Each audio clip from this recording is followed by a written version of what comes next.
Hello guys, welcome back to our channel college Twitter. मैं आप सभी का दोस्त शौर्य सिंघल और आज हम इस वीडियो में समझेंगे यूनिट 1 ऑफ स्ट्रेटेजिक मैनेजमेंट। आज हम समझेंगे ऑल अबाउट पॉलिसी, पॉलिसी का नेचर, इसके फीचर्स, इंपॉर्टेंस, इसके procedure, type of policy, classifications, सब कुछ आज हम इस वीडियो में समाप्त कर देंगे। ठीक है, इसके बाद आपके नेक्स्ट वीडियो में आएगा स्ट्रेटेजी, ऑल अबाउट स्ट्रेटेजी। ठीक है, तो चलिए शुरू करते हैं। भाई स्टार्ट करने से पहले प्लीज़ इस वीडियो को लाइक कर दें और अपने फ्रेंड्स के साथ शेयर कर दें। ठीक, सो पॉलिसी होती क्या है? सबसे पहले पॉलिसी का मतलब समझने की आप कोशिश करो। पॉलिसी सबसे पहले बनाता कौन है? टॉप लेवल मैनेजमेंट बनाता है। कौन बनाता है? टॉप लेवल मैनेजमेंट बनाता है। क्यों बनाता है भाई? ये आपका एक तरीके से बैरियर सेट कर देता है अपने जो आपके मिडिल एंड लोअर लेवल होते हैं उन सभी के लिए कि आपको इसी दायरे में रहकर काम करना है। ठीक है, बात समझो कि अगर भाई कोई पॉलिसी नहीं होगी तो कोई भी किसी भी ड्रेस में आ जाएगा, कोई भी वहाँ पे सिगरेट दारू कुछ भी पीना स्टार्ट कर देगा। बिना पॉलिसी के कोई भी बिजनेस नहीं चल सकता। ठीक है, इसी वजह से टॉप लेवल मैनेजर क्या करता है, वो एक बाउंडेशन सेट कर देता है कि आपको अपनी लिमिट के अंदर रह रहकर काम करना है। ठीक है, अभी ये मिड लेवल को ये पॉलिसी आपकी मिडिल लेवल को हेल्प कैसे करती है? भाई हमने आपको एक लिमिटेशन दे दी कि भाई आपको इस दायरे में रहकर काम करना है। सो जो भी आपके मिडिल लेवल, जो भी आपके लोअर लेवल पॉलिसी बनाएंगे अपने लेवल के लिए, ठीक है, वो कुछ भी काम करेंगे उनको हेल्प मिलेगी पॉलिसी से कि भाई मुझको ये काम करना चाहिए, मैं इस काम करने के लिए एलिजिबल हूँ या फिर नहीं हूँ। ठीक है, उनको ये हेल्प मिलेगी। सो बिजनेस पॉलिसी का मतलब वही होता है। ठीक है, इसकी प्रॉपर डेफिनेशन समझ लेते हैं। Business policy define the scope और sphere within which decision can be taken by the subordinates of an organization. It permits lower level management to deal with the problem and issue without consulting top level management for decision. ठीक है, हमने बाउंडेशन दे दी। अगर आपकी problem है तो आप इसी बाउंडेशन के अंदर रह रहकर उसको सॉल्व कर सकते हैं, तो आपको बार बार टॉप लेवल मैनेजमेंट के पास जाने की जरूरत नहीं है। ठीक है, बात समझ में आ गई? बोलो हाँ या ना। हाँ जी सर आ गई, नहीं आई कमेंट बॉक्स में डालो, क्लियर हो जाएगी। ठीक है, इसका छोटा सा जो मैंने पढ़ा उसका छोटा सा ब्रीफ मैं दे देता हूँ। Business policy define the limit with in which decision must be made.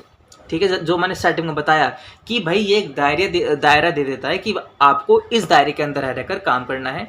आप जितने भी डिसीजन लोगे आप अपने दायरे के अंदर रह रहकर लोगे, दायरे के बाहर नहीं जाना। ये आपके लिए लक्ष्मण रेखा है। अगर आपने इसके बाहर कदम रखा तो आपको रावण लेकर चला जाएगा। इसका मतलब कि आप बिजनेस से बाहर हो जाएंगे। ठीक है, बात समझ में आ गई? बोलो है ना। हाँ जी सर आ गई। नेक्स्ट पढ़ते हैं। इसका बहुत इजी टॉपिक है, that is feature of business policy. भाई बिजनेस पॉलिसी कैसी होनी चाहिए? आप अपने दिमाग में सोचो, क्या वो स्पेसिफिक होनी चाहिए? बोलो है ना भाई। उसमें कुछ भी पॉलिसी नहीं बननी चाहिए कि भाई वो कहीं की भी पॉलिसी बन गई। वो स्पेसिफाइड होनी चाहिए कि भाई वो पॉलिसी इस चीज़ के लिए है। ठीक है, वो पॉलिसी इस डिपार्टमेंट के लिए है। बात समझ में आ रही है? उसके बाद पॉलिसी सिंपल होनी चाहिए, क्लियर होनी चाहिए, फ्लेक्सिबल होनी चाहिए, स्टेबल, मतलब कि वो बार बार चेंज ना हो, वो स्टेबिलिटी उसके अंदर होनी चाहिए। अभी सर आपने फ्लेक्सिबल बोला और स्टेबल बोला, इन दोनों का कुछ मतलब समझ में नहीं आ रहा कि भाई एक जगह तो वो स्टेबल होनी चाहिए, दूसरी जगह वो फ्लेक्सिबल भी होनी चाहिए। इसका मतलब क्या है कि इसमें स्टेबिलिटी होनी चाहिए, बार बार उसको चेंज करने की जरूरत ना पड़े, और इन केस अगर हमको चेंज करने की ज़रूरत पड़ रही है सो वो इतनी फ्लेक्सिबल हो कि भाई पूरा ऑर्गेनाइजेशन में हड़कंप ना मच जाए कि भाई पॉलिसी चेंज हो गई। ठीक है, हम माइनर चेंजेस से वो उसको चेंज कर सकते हैं। इसका मतलब वो फ्लेक्सिबल भी हो, मतलब कि आपके जो भी आपका बिजनेस है वो ज़्यादा अफेक्ट भी ना हो और उसको बार बार हमको चेंज करने की ज़रूरत ना पड़े। ठीक है, उसके बाद वो रिलायबल होनी चाहिए, वो एप्रोप्रिएट होनी चाहिए। ये इसके छोटे छोटे फीचर हैं। आप इसके अलावा फीचर बना के लिख सकते हैं। ठीक है, उसके बाद अगर इसमें कुछ पॉइंट नहीं समझ में आया, बाकी कोई पॉइंट इसमें है नहीं कि आपको समझ में ना आए, if you are not able to understand any point, so please put it on the comment box. I will rectify it and I will clear it. ठीक है, उसके बाद नेक्स्ट चीज क्या है, इसका नेचर क्या है? भाई ये इसका नेचर बता दो, अच्छा है, बुरा है, गुंडा है, मवाली है, कैसा है? भाई इसका नेचर पढ़ते हैं। नेचर ऑफ बिजनेस पॉलिसी होता क्या है भाई? सबसे पहले नेचर में क्या ऐसा होना चाहिए कि भाई वो काम करता कैसे है, उसका बिहेवियर कैसा है, ठीक है। सो बिजनेस पॉलिसी आपको ऑब्जेक्टिव को मद्देनजर रखते हुए काम करता है, ठीक है। और मतलब कि बिजनेस पॉलिसी आपको कैसे बनता है, अपने ऑब्जेक्टिव को ध्यान में रखते हुए बनता है, ठीक है। उसके बाद कॉम्प्लीमेंट्री जिसमें उसका एक नेचर है, देन स्टेबिलिटी इसका एक नेचर है। जैसे मैंने बोला कि उसका फीचर और नेचर का थोड़ा बहुत लिख सकते हो, लेकिन सारे पॉइंट नहीं लिख सकते, ठीक है। जैसे स्टेबिलिटी आ गया, फ्लेक्सिबल आ गया, ऑनेस्ट एंड फेयरनेस वो आप फीचर में लिख सकते हो। भाई जो भी बिजनेस पॉलिसी होती है वो ऑनेस्ट और फेयरनेस होनी चाहिए या फिर होती है। क्यों? क्योंकि यहाँ पर इक्वालिटी के ऊपर काम करती है। ऐसा नहीं है यहाँ पे कि भाई वुमेन अलग है और आपका मैन अलग है, ऐसा नहीं होता। अलग तो वो ऑब्वियसली है, लेकिन भाई जो भी उसका पे पॉइंट है वो उन दोनों का बराबर होना चाहिए at the same level of management, ठीक है। सो यहाँ पे वो पूरी शिद्दत से काम करता है, ठीक है। Being known and understood accepted, ये इसका नेचर है। मतलब यार ये बहुत सिंपल होती है पॉलिसी, ठीक है। Policy should be in return, ये इसका नेचर है कि जितनी भी अच्छी पॉलिसी होती हैं, जितनी भी ऑफिशियल पॉलिसी होती हैं, वो आपकी रिटर्न में होती हैं, ठीक है। सिंपल मैंने बताई दी कि भाई पॉलिसी आपकी सिंपल होती है, ठीक है। अभी जो being known and understood acceptant का मतलब क्या होता है कि भाई वो आप एक्सेप्टेबल होती है पॉलिसी। ऐसा नहीं कि भाई पॉलिसी बना दी और वो आप एक्सेप्ट ही नहीं कर पा रहे, इतनी क्रूरता से कोई पॉलिसी नहीं बनाता, ठीक है। सो नेक्स्ट, अगर आपको डाउट हो रहा है कमेंट बॉक्स में डाल दें, मैं आपको ये बार बार बोल रहा हूँ, ठीक है। अगर अब भी डाउट है तो आप व्हाट्सएप ग्रुप हमारा ज्वाइन कर सकते हैं, लिंक आपको डिस्क्रिप्शन बॉक्स में मिल जाएगा। वहाँ पे आप मुझसे पर्सनली बात कर सकते हैं किसी भी डाउट को क्लियर करने के लिए। उसके बाद क्या बता रहा हूँ मैं, भाई इसका ऑब्जेक्टिव क्या है। इसका ऑब्जेक्टिव और इसका इंपॉर्टेंस मोर और लेस सिमिलर होते हैं। बस आपको क्या करना है, अपनी लैंग्वेज चेंज कर देनी है। आपको यहाँ पे थोड़ी सी अपनी कम्युनिकेशन रिटर्न स्किल दिखानी है, ठीक है। सो पहला ऑब्जेक्टिव क्या है इसका, भाई सबसे पहले ये आपका रिलेटेड होता है अपनी कंपनी के वर्क से, तो इसको छोड़ दें, इसका ऑब्जेक्टिव नहीं है, ठीक है। ऑब्जेक्टिव ऐसा कंसिस्टेंसी इन वर्क आपका डिले ना हो, वर्क आपका बार बार बीच में रुके ना, ठीक है। No delay, to provide clarity about the company deliver product और सर्विस टू द कस्टमर। मतलब कि भाई बिजनेस पॉलिसी आपका क्रिएट करता है अवेयरनेस कि भाई बिजनेस काम कर क्या रहा है, ठीक है। बिजनेस काम कर क्या रहा है, ठीक है। नेक्स्ट है आपका एथिकल वर्क। ये इसका ऑब्जेक्टिव है कि भाई जो काम हो रहा है वो एथिकल वे में होना चाहिए। उसके बाद इक्वालिटी, जैसा मैंने आपको पहले बताया था कि भाई बिजनेस पॉलिसी का ऑब्जेक्टिव, बिजनेस पॉलिसी आपकी इक्वालिटी के ऊपर काम करता है और it is the one of the objectives, ठीक है। नेक्स्ट पॉइंट और next cheese which is most important, ठीक है भाई, क्योंकि आप ऑब्जेक्टिव, फीचर, इसका मीनिंग आप आसानी से लिख सकते हो। आप बीबी में आ चुके हो, आप अभी फाइनल ईयर में हो, ठीक है। लेकिन इसको जो इसकी क्लासिफिकेशन है थोड़े से एम्बिग्विटी और आप कह सकते हो थोड़े से कॉम्प्लेक्स हैं। इतने कॉम्प्लेक्स पे नहीं है, सिंपल बनाने की जिम्मा मेरे ऊपर है, ठीक है, चिंता मत लो। अभी बढ़ते हैं इसका क्लासिफिकेशंस। आपको कुछ ध्यान नहीं रखना, आपको रखना है बस के हेडिंग्स याद। On the basis of nature of origin, on the basis of expression, ठीक है। सबसे पहले on the basis of nature of origin. भाई ऑरिजिन इसका कहाँ से हुआ है, इसने इसकी पैदावार कहाँ से है, ठीक है, इसने बर्थ कहाँ से लिया है। सबसे पहले ऑरिजिनेटेड पॉलिसी, जो आपका टॉप लेवल मैनेजमेंट पॉलिसी बनाता है ना, वो होती है आपकी ऑरिजिनेटेड पॉलिसी, ठीक है। अपील्ड पॉलिसी, ये पॉलिसी वो पॉलिसी होती हैं जो आपके एम्प्लॉयज़, जो आपके लोअर लेवल मैनेजमेंट अपील कर कर कहते हैं कि भाई हमको ये चीज़ चाहिए, ठीक है।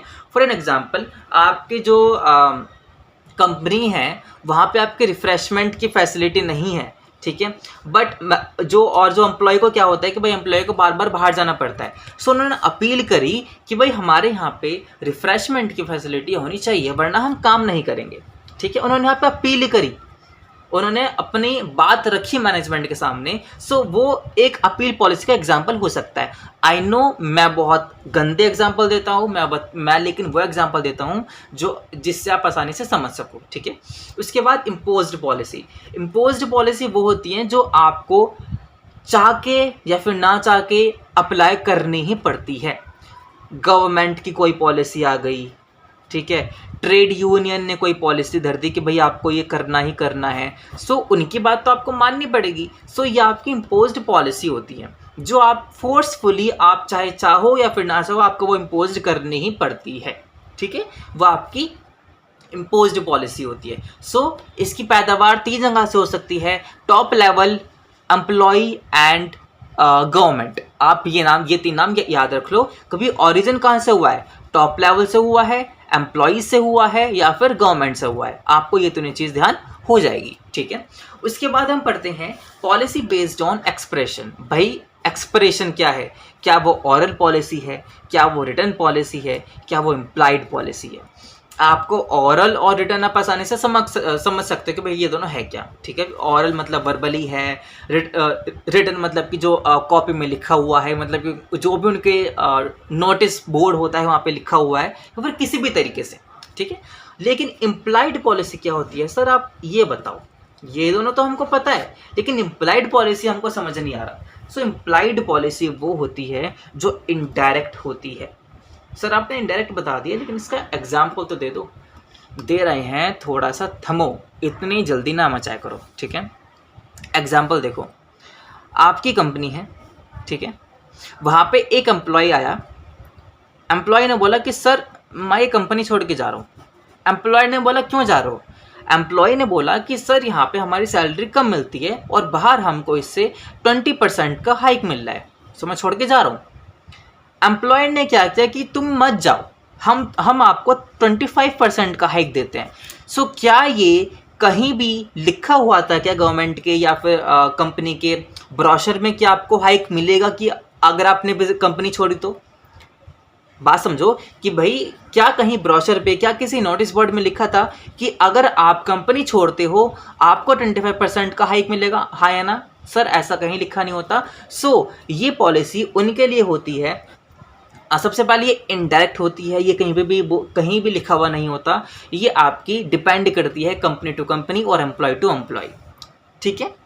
बात समझ में आ रही है? ये चीज़ मैंने एग्जांपल दिया, ध्यान में रखना, आपको इजीली ये दिमाग में आ जाएगी। अब इसके एक्सप्रेशन याद कैसे रखने हैं? एक्सप्रेशन भाई वर्बल है, रिटन है या फिर इनडायरेक्ट है। इनडायरेक्ट से आप इम्प्लाइड पॉलिसी याद रखना, इनडायरेक्ट इम्प्लाइड पॉलिसी आपको याद रखना पड़ेगा। थोड़ी सी मेहनत देखो आपको भी करनी पड़ेगी, क्योंकि थोड़ी सी मेहनत मैं भी कर रहा हूँ, ठीक है। नेक्स्ट चीज़ जो हम पढ़ेंगे वो है आपका बेस्ड ऑन फंक्शन। भाई फंक्शन कितने तरीके के होते हैं बिजनेस के?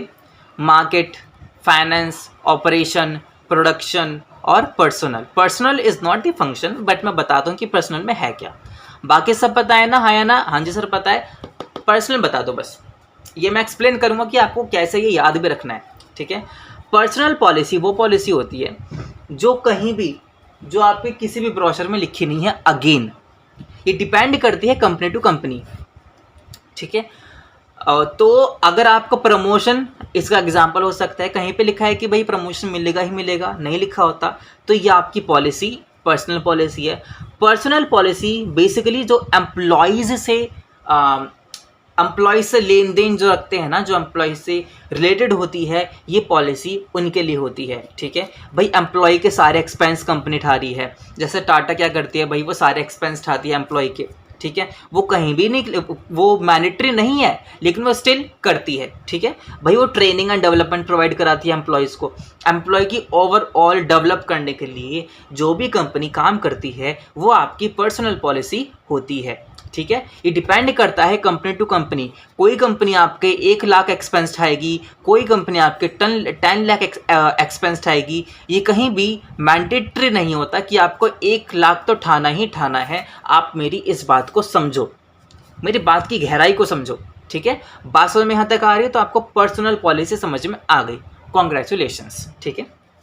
इसके बाद सर मार्केटिंग पॉलिसी में क्या हो सकता है? भाई मार्केटिंग में क्या होता है कि भाई आपको जो आपका प्रोडक्ट है आप उसकी मार्केटिंग कहाँ पे करेंगे? नेशनल वे में करेंगे या फिर आप इंटरनेशनल में करेंगे? क्या कहीं कंपनी के ब्रोशर में लिखा होता है कि भाई हम बस नेशनल में मार्केटिंग करेंगे, हाँ या ना? सर नहीं लिखा होता। सो ये आपकी पॉलिसी होती हैं जो एक तरीके से इनडायरेक्ट पॉलिसी आप कह सकते हो, जो कहीं भी आपके ब्रोशर में, कहीं भी आपके नोटिस बोर्ड में, कहीं भी आपके कंपनी के MOU में नहीं लिखा होता कि भैया करना ही करना है, ठीक है। इसके बाद भैया मार्केटिंग हम एडवर्टाइजमेंट कौन से तरीके से करेंगे, क्या हम डोर टू डोर करेंगे, क्या हम ऑनलाइन करेंगे, क्या हम न्यूज़पेपर मार्केटिंग करेंगे, क्या ये कहीं भी ब्रोशर में लिखा होता है क्या? सर नहीं लिखा होता। तो ये भी आपका डिपेंड करता है कंपनी टू कंपनी। बड़ी कंपनी है सोशल मीडिया टेलीविज़न पर जाएगी, छोटी कंपनी है न्यूज़पेपर और डोर टू डोर पे जाएगी। बात समझ में आ रही है यहाँ तक? आई होप कि आपको ये सब समझ में आ रहा होगा। इसके बाद हम नेक्स्ट पॉइंट पर चलते हैं इसके कि भाई फाइनेंस पॉलिसी क्या होती है, पैसा कहाँ से लाना है, कहाँ लगाना है, कितना लाना है, कितना लगाना है, और आपका रिजर्व कितना रखना है। जो भी आपके फाइनेंस से रिलेटेड काम होते हैं उनको हम फाइनेंशियल पॉलिसी में ला सकते हैं। क्या हमको 1 लाख रिजर्व रखना है या हमको 10 लाख रिजर्व रखना है, ये किसी भी कंपनी के ब्रोशर में नहीं लिखा होता, किसी भी कंपनी के ये डॉक्यूमेंटेशन में नहीं लिखा होता, ठीक है। सो ये आपके डिपेंड करता है कंपनी टू कंपनी। अब आते हैं प्रोडक्शन के बाद, कितना प्रोडक्शन करना है, कौन सी क्वालिटी का करना है, कितनी कॉस्ट रखनी है, रॉ मटेरियल कहाँ से लाना है, वो सब आपके प्रोडक्शन पॉलिसी में आ जाएगा, ठीक है। ये चीज़ अगर आपको समझ में आ गई सो आपको पॉलिसी बेस्ड ऑन फंक्शन समझ में आ गया, ठीक है। आई होप कि आप इसमें बना के लिख सकते हो। अगर नहीं लिख पा रहे, कंटेंट नहीं समझ में आ रहा तो बता दें, मैं आपको इसकी PDF बना के शेयर कर दूंगा, आप उससे पढ़ लेना, ठीक है। उसके बाद policy based on scope of organisation, ठीक है। भाई फंक्शन का तो मैंने बता दिया था आपको कि याद कैसे रखना है। कैसे याद रखना है? Marketing, finance, operation, production, then personal, ठीक है। अब बात करते हैं स्कोप बड़ा है, छोटा है, स्पेसिफिक है, कैसा है, ये बात रखो। बड़ा है फॉर ऑल, स्पेसिफिक है मतलब छोटा स्कोप है, उससे भी ज़्यादा छोटा है तो स्पेसिफिक पॉलिसी में आ जाएगा। अभी कैसे? बेसिक पॉलिसी, सिगरेट नहीं पीनी, दारू नहीं पीनी, फॉर्मल ड्रेसेस में आना है, ठीक है। मीटिंग में आपको 2 पीस सूट पहन के आना है, ये सभी के लिए होती है। ऐसा नहीं है कि भाई जो टॉप लेवल है हमने उनको बोल दे कि भैया आप सूट बूट में आना, जो छोटे लेवल है उनसे बोल दे कि भैया आप कैसे भी आ जाना, ठीक है, आप सूट सलवार में कैसे भी आ जाना। नहीं, पॉलिसी, बेसिक पॉलिसी सबके लिए होती है। टाइमिंग यहाँ पे आ जाती है कि भाई टाइमिंग, आपकी जॉब की टाइमिंग ये है, ठीक है। सो यहाँ पे आपकी बेसिक पॉलिसी आ जाती है। स्कोप का मतलब बड़ा छोटा, उससे भी छोटा, सबसे बड़ा सबके लिए, उससे छोटा। जर्नल पॉलिसी जो आपकी स्पेसिफिक डिपार्टमेंट के लिए होती है। अभी एक डिपार्टमेंट में आपका कोई स्पेसिफिक काम चल रहा है फायर से रिलेटेड, तो क्या वहाँ पे आप फ़ोन लाना अलाउड करोगे? क्या फ़ोन लाना भी अलाउड नहीं होगा वहाँ पे, क्योंकि फ़ोन में वाइब्रेशंस होती हैं जो खतरा होता है। वहाँ पे आप लाइटर अलाउड नहीं कर सकते, ठीक है। सो सर आपने पहले कहा था कि सिगरेट अलाउड नहीं है, सो ऐसा नहीं होता। आपको पता है कि भाई कॉर्पोरेट वर्ल्ड में लंच में चलती है, ठीक है। सो स्पेसिफाइड डिपार्टमेंट के लिए जो पॉलिसी बनती है उसको हम कहते हैं जर्नल पॉलिसी। स्पेसिफिक पॉलिसी आपकी स्पेसिफिक सिचुएशन के लिए बनती है। फॉर एन एग्जांपल, भाई वहाँ पे निब्बा निब्बी काम कर रहे हैं, ठीक है। सो भाई उनके लिए पॉलिसी बनेगी कि भाई यहाँ पे कोई भी रिलेशनशिप नहीं रखेगा, वो स्पेसिफिक सिचुएशन के लिए हो गई, ठीक है। सो वो आपके स्पेसिफिक सिचुएशन के लिए जो स्पेसिफिक पॉलिसी बनती है उसको हम स्पेसिफिक पॉलिसी कहते हैं। सिंपल, कंफ्यूज हो गया? इसके लिए आप निब्बा निब्बी याद रखना, जर्नल के लिए आप डिपार्टमेंट याद रखना, बेसिक के लिए आप सब पूरे बिजनेस को एक साथ ला सकते हैं। आई होप यहाँ तक क्लियर होगा। इसके बाद आती है आपकी बहुत ईजी, बहुत सिंपल प्रोसेस। क्या है बिजनेस पॉलिसी बनाने का? आप इसका प्रोसेस समझो। भाई सबसे पहला स्टेप होता है आइडेंटिफिकेशन ऑफ द सिचुएशन है क्या, सबसे पहले उसको देखो, देन उसके हिसाब से पॉलिसी बनाओ। पॉलिसी बनाने के बाद उसको इम्प्लाइड करो बिजनेस में। भाई अगर आपने बिजनेस में इम्प्लाइड कर दिया, अपने जो भी आपका इम्पैक्ट पड़ा है उसको आप एनालाइज करो। इसको हम फीडबैक कहते हैं कि भाई एम्प्लॉयज़ का फीडबैक कैसा आया है। अगर फीडबैक अच्छा है चेंज करने की ज़रूरत नहीं है, और अगर फीडबैक गंदा है तो चेंज करने की ज़रूरत है, ठीक है। चेंज करना आप उस तरीके से चेंज करोगे जो आपके एम्प्लॉय के लिए अच्छा होगा, ठीक है।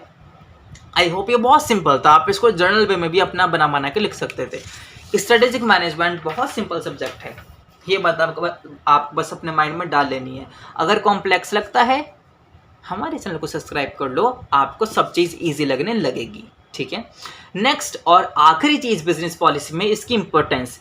जैसा मैंने बताया था इसके ऑब्जेक्टिव एंड इंपॉर्टेंस सिमिलर होते हैं। बिजनेस प्रॉब्लम को सॉल्व करना is one of the objective and it is the importance also. Second importance is provide stability. It is the objective of business policy as well.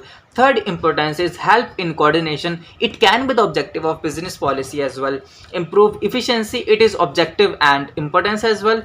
Optimum use of resource. अगर आपका efficiency अच्छी होगी तो आपका resource automatically optimum utilization होगा। ठीक है, then same as objective, आपके जितने भी आपने ऑब्जेक्टिव पढ़े हैं उन सभी को आप इंपॉर्टेंस में लिख सकते हो।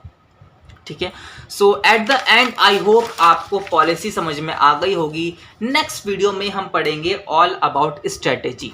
ठीक है, सो जाने से पहले प्लीज़ हमारे चैनल को सब्सक्राइब कर लें और वीडियो को लाइक कर दें। थोड़ा कंजूसी ना दिखाएं, बस आपका एक क्लिक जाता है। ठीक है, सो प्लीज़ इस वीडियो को लाइक कर दें और eight the and all the very best for your upcoming exam. Keep subscribing, keep smiling.